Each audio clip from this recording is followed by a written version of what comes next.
What's something you'll never be able to prove happened, but know with 100% certainty it did? Before we start, don't forget to subscribe to the channel so you don't miss the next videos. I wish you a pleasant viewing experience. Story 1. When I was a kid in the back of my mother's car, I saw a penguin in a pond we were driving past. A penguin was sat in the pond looking very out of place. My mother was watching the road, and my brother was on the opposite side of the car. I pointed it out, but by the time I got their attention, we had passed and the penguin was no longer in sight. My mother and brother didn't believe me. Later that day, we were watching the news and they were talking about a missing penguin. Somehow, they didn't connect the dots and must have forgotten. I mentioned a penguin earlier that day, because when I pointed it out, they still didn't believe I'd seen a penguin. I am convinced to this day that I saw the escaped penguin, but I have zero proof. Answer. The exotics animal world is so much bigger than people realize. It's pretty amazing that there aren't more stories like this. I made a wrong turn once and ended up face to face with some buffalo. In just my immediate area, I know of wildebeest, antelope of various sorts, zebra, ostriches, both kinds of camels, kangaroo, a massive collection of lemur, a giraffe, and more. There is even a rumor of a hippo, though I haven't seen it. I think I know who has it though. Story 2. I was casually listening to news radio while doing the dishes at home. I thought I heard that Jackass star, Ryan Dunn, had passed away in an automobile accident. I stopped what I was doing and looked into it on Google. I felt like I was going crazy as there was no such news. A month later, he passed away in a horrible automobile accident. I would have sworn on my life I heard that on the radio that day. Answer. I was part of a group of people through work who met monthly. We didn't all do the same thing, but it was within same topic, and we had an advisory role to a major project. Also in that industry, but unrelated to the group, someone I knew died unexpectedly. I was devastated and called our group leader to let her know ASAP so she didn't see it on social media, because one person had already died before I joined, and it hit everyone hard. I let her know I had bad news and that Joe Schmo had passed away 2 days prior. She was confused because she'd spoken to Joe that morning. I realized my mistake. It was Joe Public, let's say, not Schmo. Apologized profusely and chalked it up to brain fog due to grief. A month later, we get the news Joe Schmo died the same way. I had to make that same terrible call a second time and preface it with, "This is so strange and horrible, but I'm calling again." Because, story 3, one of my childhood friends stole a rare collectible trading card. No one else could have possibly done it. He had a habit of stealing small things, and he was mad at me the day before it disappeared and had been at my house. Add in when I accused him rather than say, I didn't do it, he made up some overly complex story about how my parents always left the back door unlocked. I was bragging about it loudly at lunch. I did not, and any kid from town could have biked over to steal it. Answer.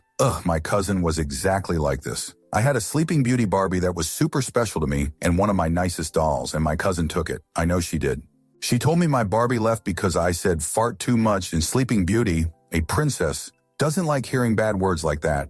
She continued stealing things from me for years. When I was 17 and she was 20, she stole a necklace. One of those hemp ones with a glass bead on it. The clasp broke, so I hadn't worn it for a while and then it was gone. I found it in her room when I came over. We are in our 30s now and she's still an awful mini Lowell. Story 4. When I was little, I was playing outside with my cousins at my aunt's house, and we saw this guy peeking into a neighbor's windows. We shouted, "It's BTK." Dude turned and looked at us and then quickly walked away. We ran back into my aunt's house and announced that we just saw BTK. Everyone brushed it off BC. We were young and in Wichita, KS. He was like our boogeyman. For those who aren't into true crime, he was a serial killer. When they caught him years later, I jumped out of my chair when they showed his face on the news. It was the same guy we saw peeping. The neighborhood my aunt lived in was one he'd struck in before too. You'll never be able to prove that it was actually him that we saw, but even my aunt was convinced because my cousins and I had described the man to her. He looked a lot like my uncle. And lo and behold, our description was right on. Answer, I'm sure that was nuts. Shoot like that always seems to happen to kids. Maybe it's all the free time to wonder and wander and naturally being hyper-perceptive. One of the first movies I ever did was called The Clove Hitch Killer. It was based on the BTK killer, shot it in Kentucky. In the movie, he would tie a clove hitch knot somewhere at the house to mark where he would hit next. One of the most brutal scenes took several days to shoot. Being in the same 2 rooms of a small house for 14 hours a day over the course of several days and having to intently watch, reset, and choreograph the BTK killer violation and take down this poor woman was so heavy, a lot of it got cut from the final edit. I do have some really interesting Polaroids he took of victims, and a super cool one of the erotic asphyxiation dressed in women's lingerie in his living room at fudge noon. It was unsettling. Story 5. I watched ball lightning bounce down my road. My mother saw the light from it and came running from the kitchen to the yard. We lived on a rock and tar road, and you could see the melted marks where it bounced. Story 6. That my friend stole my ADHD meds. I asked her if she had seen them, and she said I probably lost them, that I'm always losing stuff. The thing is, I never lose my meds. It's the only thing I don't lose because they only ever live in my purse or my countertop. Took my meds going missing one more time to never allow her back in my house again. She hasn't asked about why she hasn't been invited over in a while. Story 7. My brother and I once met each other in a dream when we were kids, like maybe 8 and 10, or maybe a bit older. I remember being in a Matrix-like completely white area, i.e., the construct from the movie, seeing only him there, asking him what he's doing here, and him saying he doesn't know, or something to that effect. I then woke up, ran to his room, and he was also just waking up. Then we both essentially finished each other's sentences as we tried to explain what we just saw. It played out the exact same way for both of us, with each of us saying things about the dream that neither could have known unless he was there. We tried to tell our parents, but obviously they didn't really believe us. It never happened again, but to this day, I'm convinced it happened, or it was an astronomical coincidence. One or the other. Answer: this used to happen to me. When I was younger, I used to wake up one night every year, always at summer camp, and the whole world was gray. It almost looked like the inside of a common engram from Destiny, but there were always 2 beds. Mine, and whichever one my one particular friend was in. All the other beds were gone, and the only window there was the one on my friend's bed. I would always wake up in this world after a nightmare involving my dad and some ghostly woman. I confided in my friend about this, and we figured that getting to his bed, trying to wake him, and opening his window would be important to solving the puzzle. Unfortunately, every time I woke up in this room, he'd pass out again immediately. I could never get out of my own bed. Still curious about that one to this day. Story 8. Robbie stole my Arrowhead when I brought it to school for show and tell in the 2nd grade. It was there before lunch. Robbie left the cafeteria to use the restroom, and when we came back from lunch, it was gone. He was the only kid to leave the cafeteria that day. Where's my fudge Arrowhead, Robbie? Answer: I have the same story. Cody stole my silver dollar from my desk while we were at recess. I know because he was bragging about it to some other kids when I walked up, and I saw him tuck it into his pocket. I asked for it back right then, but he just laughed and denied taking it. By the time I told the teacher he'd hid it somewhere, it's been more than 2 decades, but I'm still mad at that little psychopath. Story 9. As a kid, I saw a butterfly stuck in some snail slug slime. I pulled them out of it and left them in the sun to warm up, and carried on playing outside. About 10 minutes later, I saw the butterfly fly over to me, fly around me in a circle twice, and flew away. Story 10. One time I was on a flight that just landed in Los Angeles, and I swear to God, no one rushed the aisle like idiots racing to a red light. Everyone remained in their seats until the plane was fully docked. The seatbelt light turned off, and the door opened. It was first and only time it ever happened to me. Most cordial deplaning experience ever. Answer: fun story. I went to a wedding in Mexico. A guy did this when we landed in Mexico. Got up and darted to the front as soon as the seatbelt light went off. He was the only one. Everyone rolled their eyes. Turns out he was at the wedding too, and after the wedding, on the flight back with us as well. Well, he apparently decided to down all the free booze in the all-inclusive room before getting on plane. Had a minor medical emergency from it, and when we landed, he was carted off in a stretcher. He was fine, just plastered, barely responsive. Everyone knew why he was being carted off, and it was clearly super humiliating. I laughed, thinking he got his wish. He was the first off the plane. Story 11. Michael Jordan leaving basketball in his prime at 30 to try and play baseball, only to return to the NBA a year or so later, was definitely some sort of shadow suspension for gambling. Answer: I have seen this one floating around here and there. Gambling debt, illegal substances, etc. Just doesn't make sense to me that the NBA, which is a for-profit business at the end of the day, would suspend the most well-known athlete in the world at the time, the biggest moneymaker the league had ever seen, and the face of the league at his prime. But I also still can't think of a legitimate reason why the best player in the world would quit at his prime. I did read somewhere that his dad wanted him to be a baseball player when he was growing up, so maybe he wanted to honor that after his passing. We'll never know. Story 12. A friend of ours who we see often, and is a very nice person, stole a bag of dog food from our garage. We had just gotten the bag the day before she came over. It's not like she was going through some financial crisis that we know of. It was just really weird to come to the inescapable conclusion that, yep, she took it. Story 13. This isn't necessarily an event as much as an effect. COVID has drastically increased mental illness. Answer. My daughter was hospitalized in late 2020 due to mental illness, and she was eventually accepted into a program for young people suffering from more severe forms of mental illness, like psychosis disorders and schizophrenia. The staff at the program said that they were seeing a big change in that these disorders were manifesting much earlier than was typical, and suspected that it was due to the social isolation, which can also lead to young people being trapped in abusive homes with no outlet or break at school.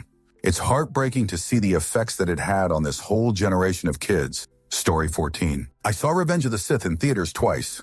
Once, Portman's line was, "So this is how democracy dies," with thunderous applause. The other time it was, "So this is how liberty dies," with thunderous applause. It having been 20 years, I don't really remember much about either showing, but I do remember noticing in the moment that the line was different on the second showing. I remember going on to the StarWars.com forums and seeing a thread about the line being different. There was a 50-150 or 60-140 split amongst people reporting either line. That would be my best piece of evidence, but I was never able to find it in the Wayback Machine. Changing something like that at the last minute, late enough in the process that both versions end up in theaters, is something that feels like it would be completely in character for Lucas. But every home video version, and even the infamous backstroke of the West cam recording, have the final Liberty line.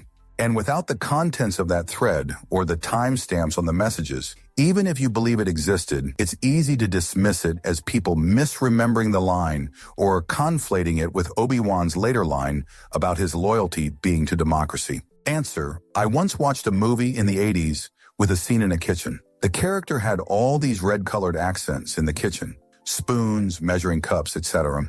It really impressed me. The execution of the decor. I fell in love with it. Then years later, that movie was being played on TV, so I watched it. I was shocked, and there was not one item that was the color red. It made me feel like I was crazy. Story 15. Mine is more personal than everyone else's, it seems, but it perplexed and enraged me for a while when it happened. My ex definitely cheated. The only proof I ever actually got was finding someone's contacts under our bed. 2 pairs, just sitting there in a row. No one we knew wore contacts, or at least no one I knew. Our room was our son's nursery as well. We had just emptied the room and shampooed the carpets a couple months prior to this. There were definitely no contacts on the carpet then. I made the mistake of confronting him before I could take pics, so he threw them away and told me I was seeing things LOL. Sometimes I feel like being petty and posting on FB. I hardly even use FB anymore. And being like, so now that we're all grown, who put their contacts under the bed at Alex's house in 2015, LOL. I'm just curious who TF it was at this point. I left him in 2018. Answer. On the flip side, I have an ex who I am convinced planted a hair tie to accuse me of cheating just to stir up shoot. She came over one night and she found a pink hair tie in the couch cushions. She only used black hair ties. I know for a fact that I didn't cheat and that nobody visited me. There is zero chance that it could have been anybody but her. My running theory is that it was some sick test just to see if I was cheating and try to crack me under pressure. Story 16. That DB Cooper survived the jump and used some of the money to create a website to taunt the FBI. imdb.com. Story 17. I live in a boarding school. A few years ago, I woke up in the middle of the night to go to the bathroom. I went, did the thing, went to wash my hands. The basins were in a different room. There was a weird smell and a thin layer of smoke just below the ceiling. I heard a weird hissing noise coming from one of the showers. I checked it out. It turned out to be a burning stool. We keep them in the showers as shelves for our cosmetics. I panicked and ran to get one of the supervisors, and together we put out the fire. The next day, they locked me in the office with 2 police officers, the principal, the school psychologist, and the dorm's manager. They accused me of lighting the stool on fire and continued to threaten me with taking me to court and great consequences if I didn't confess. All the adults against my autistic jerk, determined to misinterpret my every word, but I kept telling them the truth. When I went to the bathroom, the stool was already on fire. They grilled me for about 2 hours. They even called my dad and told him I did it, just like that. And probably the worst thing was when they told me if I asked around and found the actual perpetrator, I would no longer be in trouble. After that, they released me from the room and told me not to leave the school until the end of the week. I called my parents and told them everything, and they came to pick me up. I came back next week, and somehow it turned out they had no proof I did it. Nobody said a thing about it. Nobody apologized. I learned that they had to blame someone for doing it, otherwise the school would be in trouble, so they just had to find a guilty person to close the case.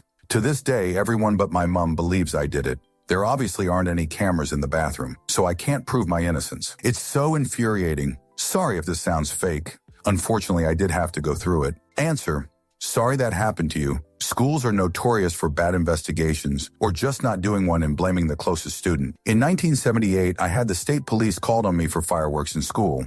In my state, they are very illegal. I didn't do it, and they weren't mine. But darn only my mom believed me. Same, they had no proof, only bad information. So nothing and no apology. Sad that it still happens. Story 18.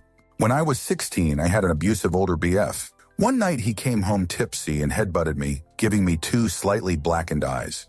A week later, he went to a nightclub and was approached by a guy who said, "Are you John Smith?" He said, "Yeah," and the guy said, "This is for tonithesmol," and punched him in the face, giving him a bloody nose and 2 slightly blackened eyes. I couldn't believe it. I had no idea who have done that for me, but it seemed kind of cool. I called the mystery guy my Ninja Avenger, LOL. A few years later, I was with an extremely controlling guy. He made my life hell for 6 months before I realized that I was better than the way he was treating me and broke up with him. He continued to stalk me for a while after, calling me, following me, bugging my friends to see where I was and who with, etc. Then one day he stopped. I was so relieved, and I mentioned it to a mutual friend we had, who then told me my ex had been approached in a nightclub by some random dude who punched him on my behalf. I was shocked. I would never ask anyone to defend me like that, and wasn't sure I knew anyone who would do that anyway. Then I remembered my Ninja Avenger. I had no idea who it could have been, and a part of me didn't even believe it was real. Fast forward a few more years, and I'd had this BF who I'd been with on and off since I was in school. I actually had a suspicion that he might have been the Ninja Avenger, but he denied it. I finally cut ties with him for good after he showed his jealousy over my toddler son. He asked if he really needed to be around all the time. I was like, yeah, he's my child, WTF. A couple months later, this ex went to a music festival with my brother. They were good friends. And I got a call in the early hours of the morning from my brother asking what I had done. I was so confused and thought he must have just been tipsy. I wasn't even at that festival. They came back, and my brother came to see me to seriously ask me if I had sent someone to go after my ex at the festival, which I obviously denied. I was through with that guy.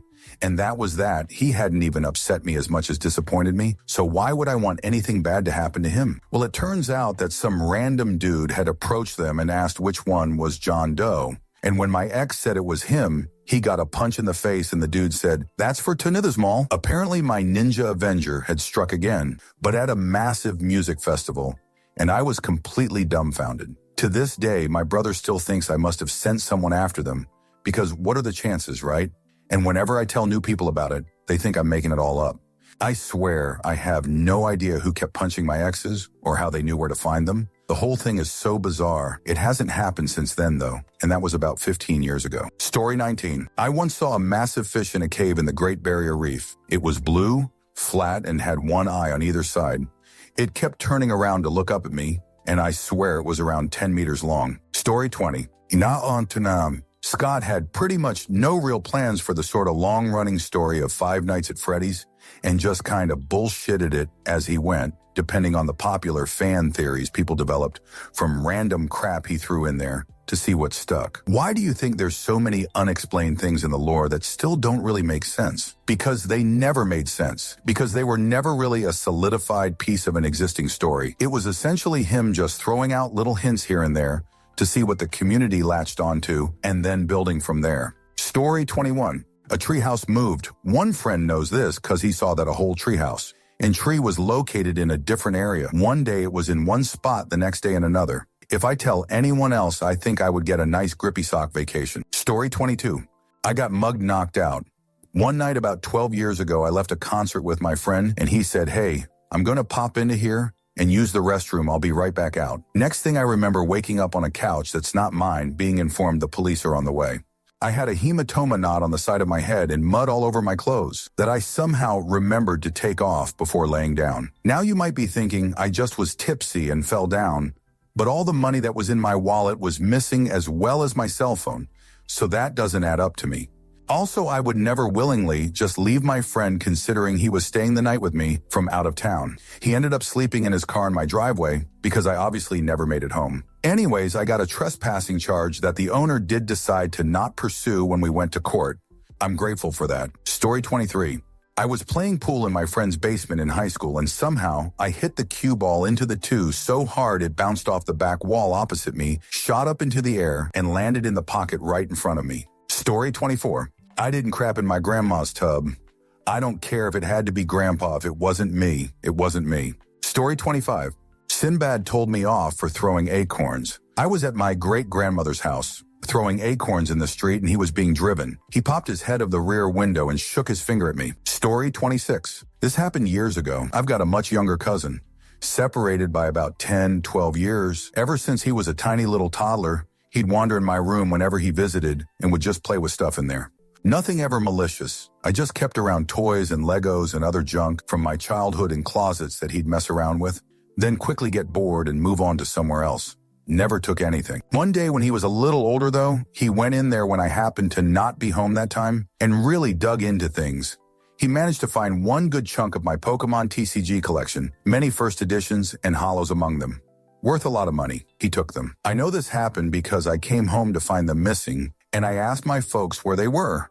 And they told me that he was in my room earlier, and he asked if he could play with some of my cards, which my folks said okay to because they didn't realize I'd mind. When I confronted the aunt about it and said he's being taught it's okay to steal others' property without asking, which isn't okay even with family, she got indignant with me for accusing the kid of stealing and also not being generous enough to want to freely share the things I don't use anymore with my little cousin. It's a kid's thing, and I'm an adult, right? She allowed her kid, who was old enough to know exactly what he was doing by that point, to take advantage of the leeway he was given to yoink thousands of worth of stuff from me because he was entitled to it, I guess. I never did get the cards back, and I can't prove he took them, but I know he did. Story 27. One time my best friend and I were driving up a mountain pass, just talking and driving. After some time, usually by that time you have already left the pass behind you, we were back in the village where the road over the pass begins. We sometimes still talk about it, and never found a plausible explanation. Story 28. I was driving home one day from college and saw a big striped cat run across the street from a creek to the other side. I live in Texas, and people have big cats here, tigers. I was convinced I saw something. I've seen enough evidence around to think it was a massive bobcat. Story 29. My childhood dog absolutely understood full sentences, not just commands like actual conversations. No one believes me, but I know he got it. Story 30. I'm absolutely certain my friend sharted himself when we were at a sports bar on Friday night. We were outside in the smoking area chatting, only for him let out a very quiet but wet-sounding fart. He immediately ran to the bathroom, and I'm pretty sure he ran to it because a bit of poo had just popped out and he didn't want to ruin his new jeans. Story 31. The Luka Doncic trade was rigged for the Lakers to receive a new star to take over after LeBron retires soon, and the Mavs were rewarded with the first pick in the draft for doing this move. Story 32. OJ did it. The CIA was involved in JFK's passing, or at least knew it could happen, was in the works and didn't act. Epstein didn't eliminate himself. Answer. I think both JFK and Epstein, the more likely scenario is that the cover-up wasn't covering planning and involvement, but covering up after the fact incompetence. The CIA had probably been monitoring LHO and just screwed the pooch on JFK, and Epstein was probably the prison guard who was supposed to be watching him on tragic end. Watch was sleeping, or jerking off, or playing Nintendo, and tried to cover it afterwards. Story 33. I'm atheist, grew up Catholic, but we weren't really a practicing family. And I generally only will believe things that can be proven. But as a kid, 5'12", I had quite a few paranormal events that I can't prove, but know they happened. Around 5 to 6, I saw a kid that looked my age, but frail and pale under my desk in my room. They just were sitting there and stared at me when I looked at them. Around 10, me and a friend were at my house while our parents were out to dinner. At some point we heard knocking, but it came from inside at our garage door connected to the house. I went to look thinking it may have been another friend who knew our code to get in the garage. Still good friends, known each other since we were in diapers, but nobody was there. I walk away and knocking again. I go to look thinking it's weird, but maybe he's playing a prank on us. Still nobody there. Now both me and my buddy are a bit spooked, and the knocking happens again, but doesn't stop, and then when I get close, it turns to banging. But nothing is there. Called our parents, and they came home right away. No signs of anyone in the garage or anything. Was camping around 12 in Scouts in Gettysburg. We hear a growl, but it seemed deeper than a dog's. 4 of us go out the tent to look, and we just see this maybe 4-foot-tall shadow in the shape of a dog. Or wolf, and it ran away to some tall, thick grass. But when it went through the grass didn't move at all, like it should if a physical object hit it. Same trip, buddy from the last story was walking ahead of me while going through one of the battlefields, and he gets yanked from his head to the right. He thinks I did it, but people tell him I didn't. He had a bruise on his ear, side he was yanked from, later when we got back to camp. Didn't have any others that I can remember after this until about 22 in my apartment. Got out of the shower, GF downstairs. Our bedroom door was at the top of the stairs immediately to the right, and since it was just us, we didn't close the door when we got out of the shower to change, etc. Heard running up the stairs figuring it was my GF, but nobody was there. Asked her if she ran up at all, and she didn't. She was working on dinner. Story 34. I think I was 4 to 6 years old.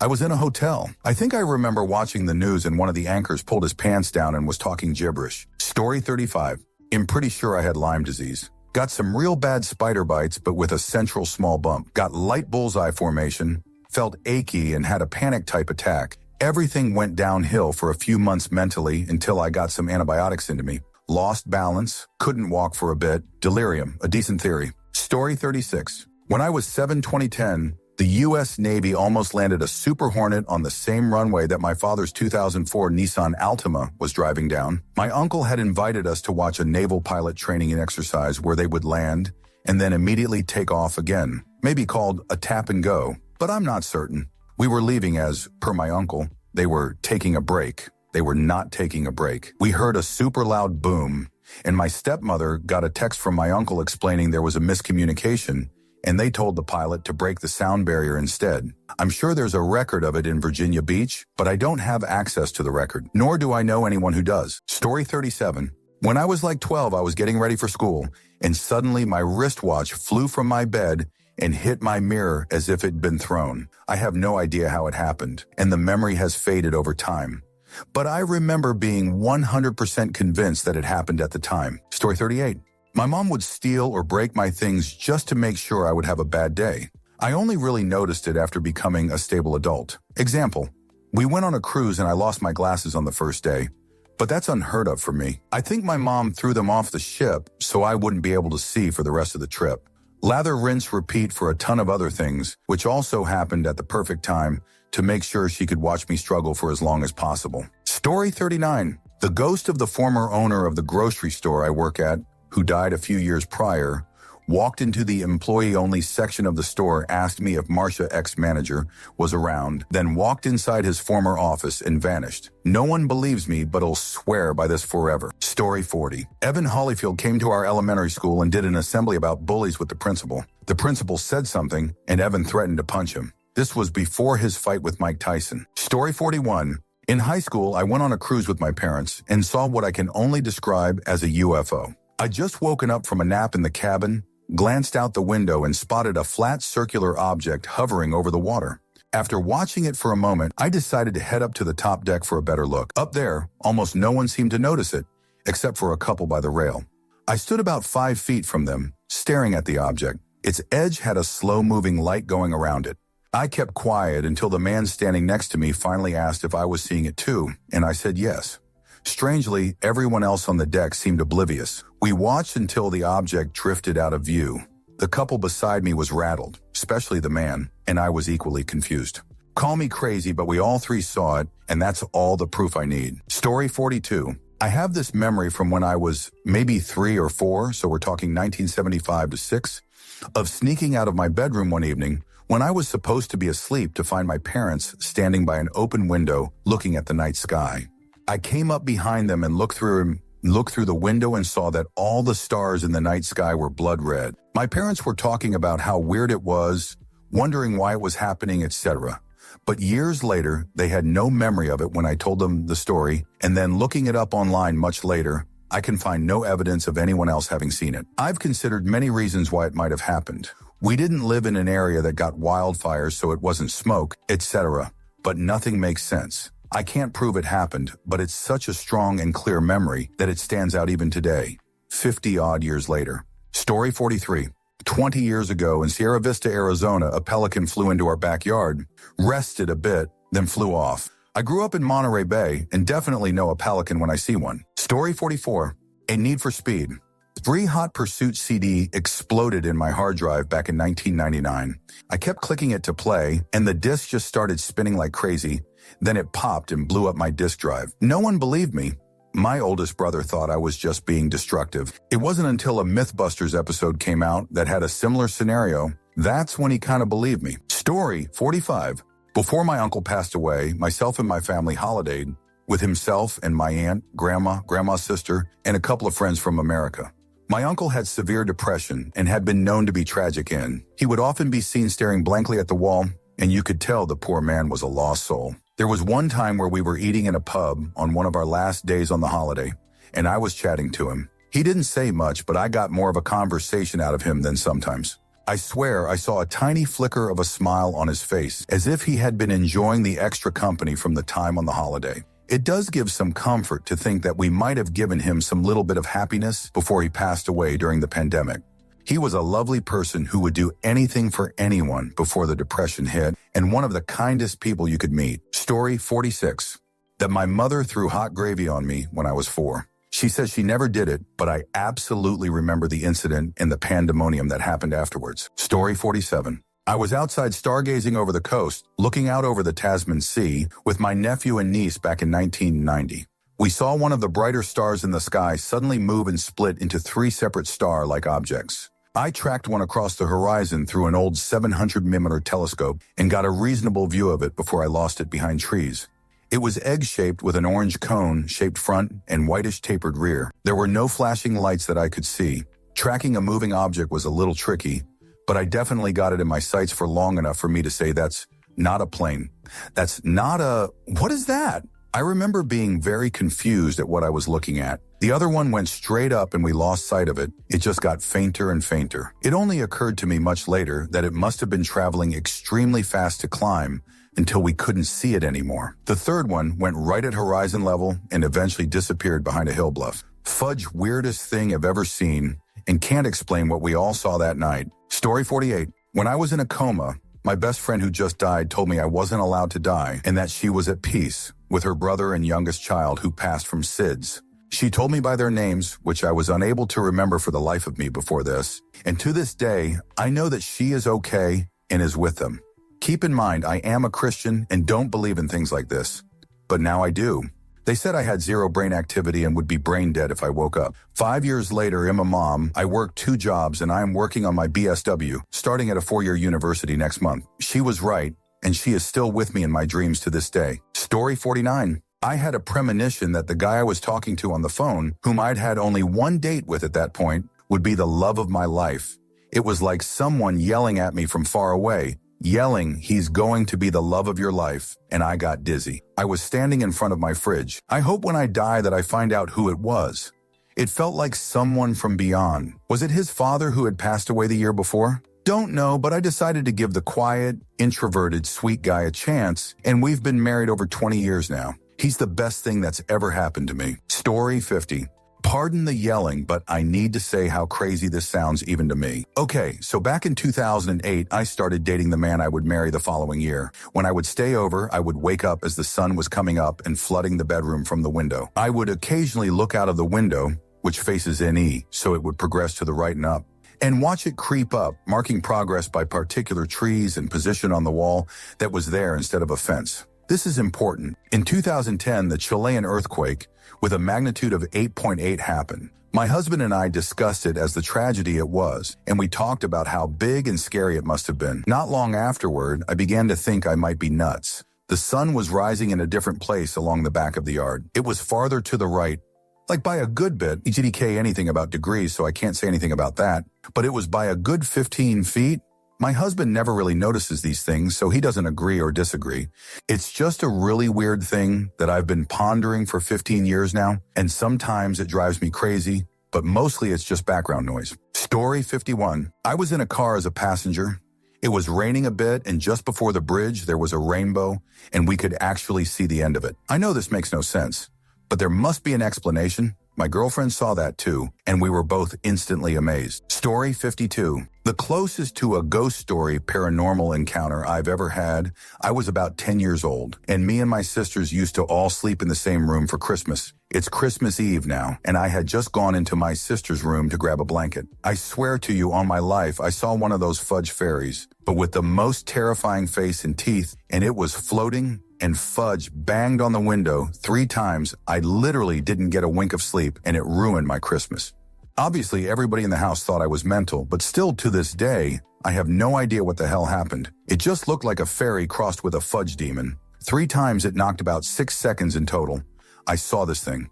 Still wonder about it sometimes. Story 53. My longtime friend ended up in prison because he angered someone, and I wish I could prove who I suspect it was.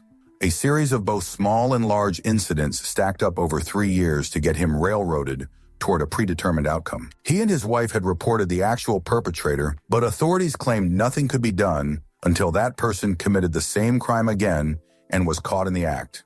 Only then was he finally jailed. Ironically, several people who had also reported him and were told nothing could be done have since faced legal trouble themselves. I have to be vague, but the whole experience shattered any faith I had in the so-called U.S. justice system. Story 54.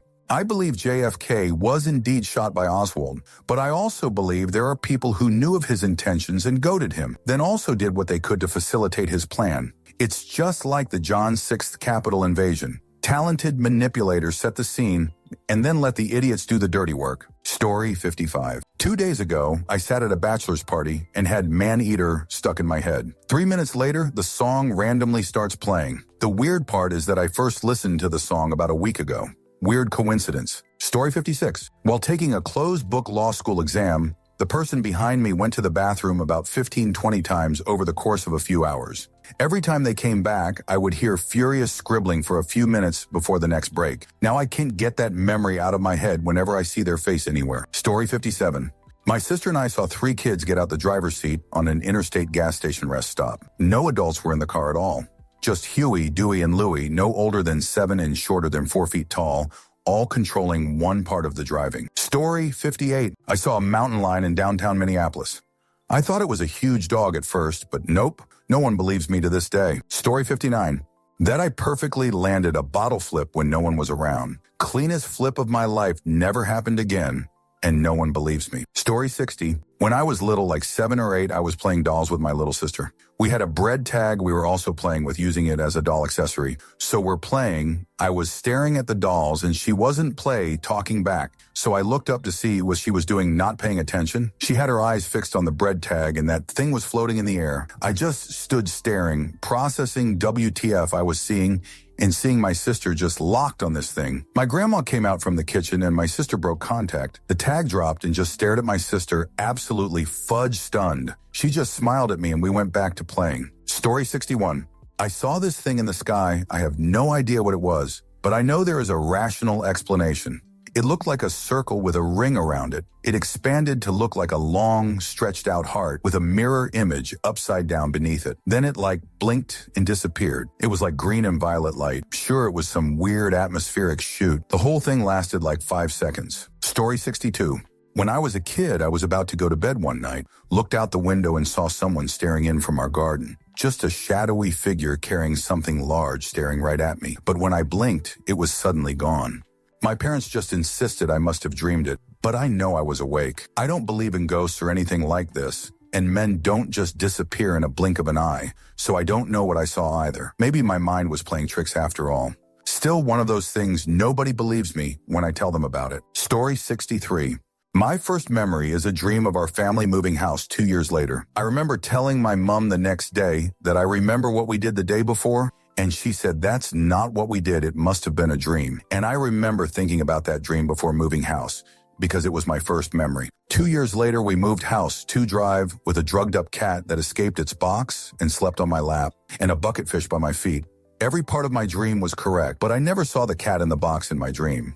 No one will ever believe me, and I have no way to prove my first memory was a dream of the future. Story 64. Worked as a forklift driver way back when in a pretty busy warehouse. Once in a while, the warehouse director would come down onto the shop floor to justify his wage and attempt to help out, which usually ended up disturbing the workflow, giving everyone a headache and ultimately dropping something. Afterwards, he would normally vanish in embarrassment and you wouldn't see him for the rest of the day. During one of these times, I was lifting a bunch of pallets up to the second floor while the director was loading a lorry using a PBT, basically a pump truck you stand on and drive. The man also drove around like a lunatic, never looking, expecting the world to make way for him. And so, as I was lowering my forks down, he began reversing in my direction at full speed. I could already tell, even 5 seconds before it was going to happen, that he was going to smash into me. I barely had time to think before I reversed the forks back up and hit the horn. He ended up stopping inches from the inner part of the truck, the forks barely a foot above his head. If I hadn't got those forks up in time, he mostly likely would have been decapitated at worst, paralyzed at best. His response, a nervous little laugh before driving off. Story 65. Luke called me a pumpkinhead when I got off the swing in first grade. Ms. P didn't believe me because this boy was my best friend and he was the nicest kid in class. But he did.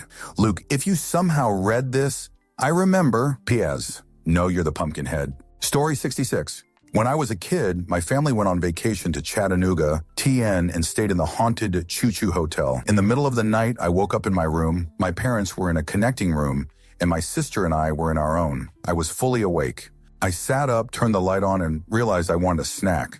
Started to get up when I noticed the extremely clear shadow of a man on the wall of the hotel room. I froze in place and carefully started looking around as my blood ran cold. The curtains were drawn on the window. No way anyone was outside casting that shadow. I looked at it and felt so sick out of nowhere. Then it tilted its head and slid toward the door. I immediately collapsed on the bed and started absolutely freaking out. I can't describe it. My mom woke up and ran in, and I told her I saw a man on the wall. She, of course, told me I was dreaming. I am now 34 years old, and to this day I will die on the hill that there was something in that hotel room. I have no idea what it was. I would actually love a logical explanation, but I know it was there. I was not in sleep paralysis. I was awake, actively moving and thinking, and didn't even see it until I had sat up and started getting out of the bed for a snack. I don't know what it was, but I know it was there, and I know that it wasn't something good. Story 67. John Benet's brother did it. Flashlight hit because she ate his pineapple. From how her parents acted, the ransom note, and how the cops were fine with it not being solved. Burke did it. They tried their best to stage something else, and may have even got a fixer to help. Story 68. I was watching TV one day when I was homesick from school. I was watching some kind of game show channel, and randomly it cut to some lady screaming about Quizmaster, or something similar, ruining her life. The channel then cut back to something apologizing for the interruption. I have never been able to find proof that this happened. I can't even tell if it was a commercial that I didn't understand. But I know this happened. Story 69. I once made someone's day by accident. They'll never know it was me. They'll never know it was them. But it happened. Story 70. That we slipped into the stupidest timeline when they first turned on the Large Hadron Collider at CERN. Story 71. The narrative of the Columbine shooting was changed. I remember when it happened, although I didn't live there, but shortly after the word was that the shooters had been bullied by other kids at school, and teachers too. The other day I mentioned the bullying as the reason, and people told me I was making that up. Sure enough, I can no longer find references to it being because they were bullied. Answer, even Wikipedia literally says so. The shooting was planned as a terrorist attack that would cause the most deaths in U.S. history, but the motive has never been ascertained with any degree of certainty. In a letter provided with the May 15th report on the Columbine attack, Sheriff John Stone and Undersheriff John A. Dunaway wrote, "They cannot answer the most fundamental question why, in the days following the event, media speculation regarding the killer's motive was rife. Media reports were disseminated suggesting various motives of the killers, although all theories were largely unsubstantiated and turned out to be myths. These reports included blaming bullying, goth culture, video games, Marilyn Manson, and targeting jocks and minorities. Other rumors were spread in the local area, but not largely disseminated by the media, such as the false claims spread by some students that the killers were bullied because they were homosexual. I mean, I guess you could argue that dismissing it as a possibility is incorrect, but it definitely wasn't just purged. Story 72. I was at the cinema with my mate and my dad watching The Rookie. Terrible film. And there was a bit in it that repeated around 5 seconds. Me and my mate looked at each other, but no one else noticed it, including my dad. I asked a few other people after the film finished, and no one else noticed it either. Story 73. When I was a kid, my parents were having a BBQ, so there were plates of salad stuff and bits out, all cling filmed over. I had a fly buzzing around my head, a big fat blue bottle, which I swatted, and I heard it impact one of the covered plates. I looked over at the noise and saw the fly, stone cold dead, inside the cling film on the plate it was swatted towards. It was so huge and obvious there is zero chance it was already there and just not spotted, and the cling film was totally intact and still sealed. Story 74. Saw a gray fox hop up on my parents' fence in the middle of a Houston, Texas suburb and run away. I thought it was an odd-colored cat until I looked up its coat colors. Never seen one before or after in the wild. No one in my family believes me. Story 75. The assassination attempt on Donald Trump was staged. One shot at the prez, missed, and then a pray and spray into the crowd rather than trying again. And after covering his ear, there's not even a single sign of it being hit a week later. And through all polls before he was losing, just in post-attempt, he got more backing, letting him edge out a win. Answer: I think they found some poor soul. Remember, the kid was a Trumper and convinced him to help do something big to help Trump win. The shooting was staged. The kid was shot and eliminated to make it look real, and the rest is history. There were literally pictures of his ear the next day or two, and it was perfectly fine, and not a goddamn peep about the shooter from Trump, who is still on a warpath persecuting anyone who he thinks wronged him. And the cameraman just happened to be at the perfect spot to get the hero shot. I'm not a conspiracy theorist, but this is all highly suspicious. Story 76. I think there's no way they didn't know Pearl Harbor was going to happen. There would have been plenty of warning signs like the takeover of Guam. Also, it just so happened that all of the newer good ships left and all of the older kind of shoot ships stayed. There should have been a day or two advance notice when they couldn't reach some of their territories. And just like 911, we immediately went to war, and the people were all about it. Answer: some Dutch warships escaped the Nazis, sort of like Free French. IIRC, a Dutch submarine, was actually trailing the task force that ultimately attacked Pearl Harbor and was sending reports to some intelligence agency somewhere, like with the British, maybe the Americans. The task force was talked about by Roosevelt and Churchill a few days before the attack. Story 77. That one time I knew someone was lying to me, even though I had zero proof my intuition screamed it, and a year later I found out I was right. Story 78. 2 movie ones. In the movie Safety Not Guaranteed, I saw it at SIFF. The ending was different to the one you see now. I have looked everywhere, even see the director talking about a different ending, but saying it was never shown. The ending I saw first. It never showed a time machine. I saw the movie Dolores Claiborne when it came out in the US shortly after I moved there. I swear I had seen it already on TV in England. CH4, I think. It was 1993, so I'm not certain of the channel, but I cannot find any mention of it anywhere. Nothing groundbreaking or earth-shattering. Just those. Story 79. One day, my friends and I decided to mess around and summon some kind of spirit. We wrote words on an A4 sheet, said the necessary phrases, and opened the window, all according to a ritual we found in some old book. Nothing happened at first, but about an hour after my friends left, I noticed a strange smell. It was similar to the scent of very sweet mango. My mother smelled it too. Then I went into my room and saw that the sheet of paper was floating in the air, completely still, as if someone invisible was holding it and reading it. I stared at it for 2 seconds, and then I felt a very heavy gaze coming from the part of the room where the paper was.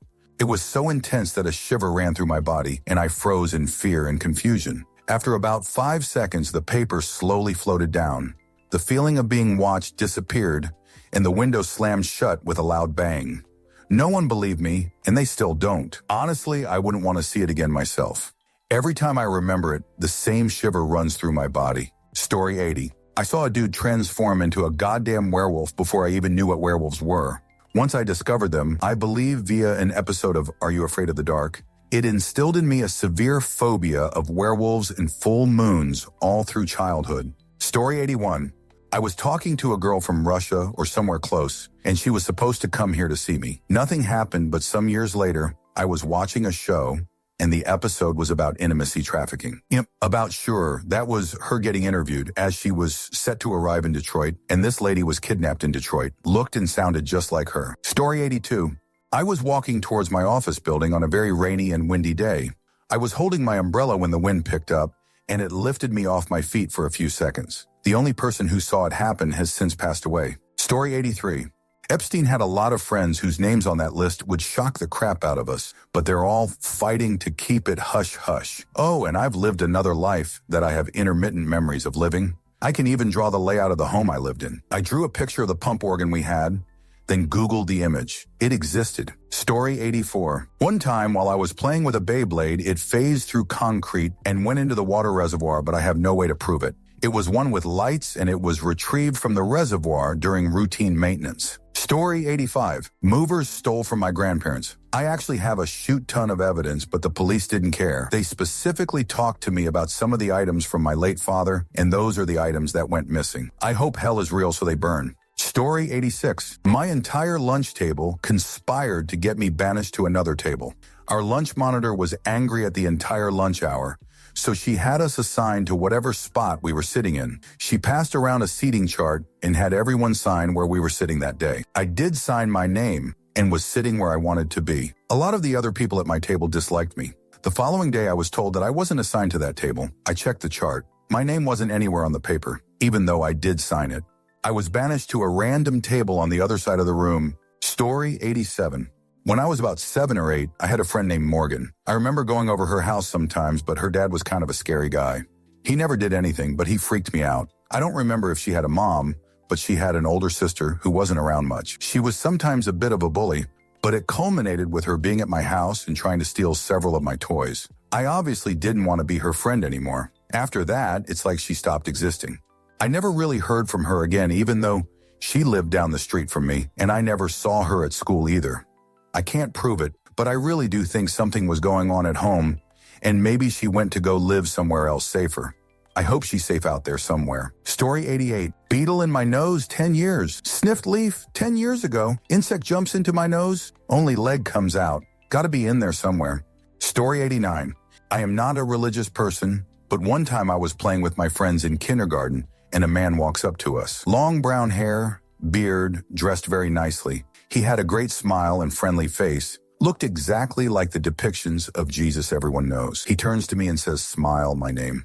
Smile and play, never stopped playing, and walked away. I had never met the man in my life. I told my parents and they didn't make much of it. I kind of forgot about it. Some years later, like 10 or more, I was reminiscing with a friend about our childhood. That friend was present that day when the man talked to me.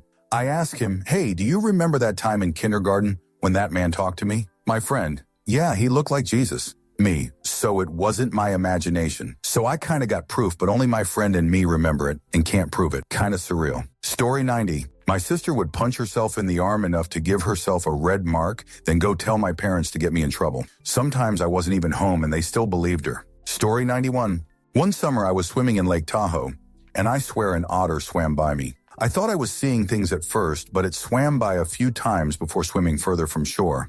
I told my friends about it who were sunbathing at the time, and no one believed me. Story 92. Story 93. When I was around 10, I was running around my backyard with a BB gun, shooting stuff a little after sunset. We had around 11 acres. All of a sudden, a light came dashing towards me, screaming to put the gun down. I immediately turned around and started running back to the house. I tripped and fell over some wire fencing, and the BB gun went flying. Turns out cops were called to a robbery in the town. They chased a guy and lost track of him. They came onto my property and chased me down thinking I was him. The cop heard over the radio they found the guy, and he turned around and walked back after screaming at me, telling me how he almost eliminated me. I went in and told my parents. I am in my 30s now, and to this day, they do not believe me. They say if this happened, the cop would have came to the house and told them he almost shot me. Story 94. A dude walked in front of my car. He was accompanied by a toy poodle in a tutu, riding a scooter. The dog was in a tutu and riding a scooter, not the dude. My wife was with me. She and I had a good chuckle about that. Story 95. One of my frat brothers, Josh, and I saw a fellow roommate, Stefan, teleport. We lived in a fraternity house in college that was really just student condos frats could pay to live in. If the frat didn't fill all the beds with members, our college would allow students on overflow housing lists to move into the frat houses. Anyways, I lived in the house with my fraternity brothers, but we had one non-member named Stefan. Stefan probably said 10 words the entire year he lived in the house. He was always in his room, and the only time we saw him was when he was coming or going. We did briefly hear him sing one time, and he had the voice of an angel. One night, Josh and I are on the couch in the living room, which is next to the only entry-exit in the house. Stefan comes downstairs and walks out the door. He comes back in with some laundry about 5 minutes later and goes up to his room on the second floor. Another 5 or 10 minutes go by, and Stefan comes back in through the front door with no laundry. Josh and I immediately looked at each other in awe. This was a tiny living room. There is absolutely no way for anyone to sneak in or out of the house through the door. The living room had a perfect view of the door, and you would have to walk right in front of the couch we were on to get to it. You may be thinking that he could have hopped out of a window in his room or something, but the windows were tragic end windows installed by the university. You cannot open or close them. We never asked Stefan how he did it out of fear. He moved out very shortly after this, and we never saw or heard from him again. I cannot prove that Stefan teleported, but to this day, Josh and I both know he did.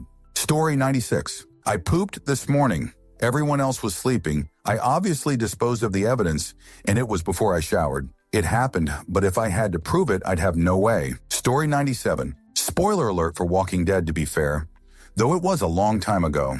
In the UK, we get the episodes at 2 a.m. early Monday morning, so I was recording it and then getting up early to watch it before work, but then would watch it again live at 9 p.m.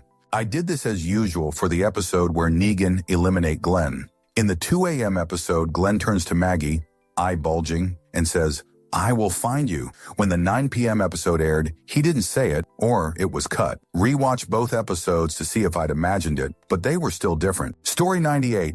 I was born in 1996. I have an incredibly vivid memory of playing with my toys one morning when I was maybe 5 or 6, watching cartoons. My cartoons got interrupted by breaking news of the Zodiac Killer striking again. I remember being confused and scared, and my cartoons came back on. When I was about 25 or 26, I was sat with my mom and had brought it up. I'm a true crime nerd, so you'd think I'd have realized I was much too late to have seen something like that, but this memory is vivid. She said, "Gigglegeist, he wasn't active since the 60s or 70s. You probably were watching a true crime show where they showed an old broadcast." I know I wasn't. I did start watching true crime quite young, probably around 8 years old, but I was definitely younger than that when this happened. It's so strange to me. Story 99. I saw a real, live dinosaur in my house early one morning when I was a little kid. It was gray and scurrying along the carpet. I realized later on that I saw a mouse, but I honestly thought it was a dinosaur at the time. Thank you for watching the video all the way to the end. If you'd like to see more content like this, you might be interested to know that I've created another channel with a similar theme, especially for those of you who enjoy what I do. I'll leave a link in the description, and I hope to see you there. Take care.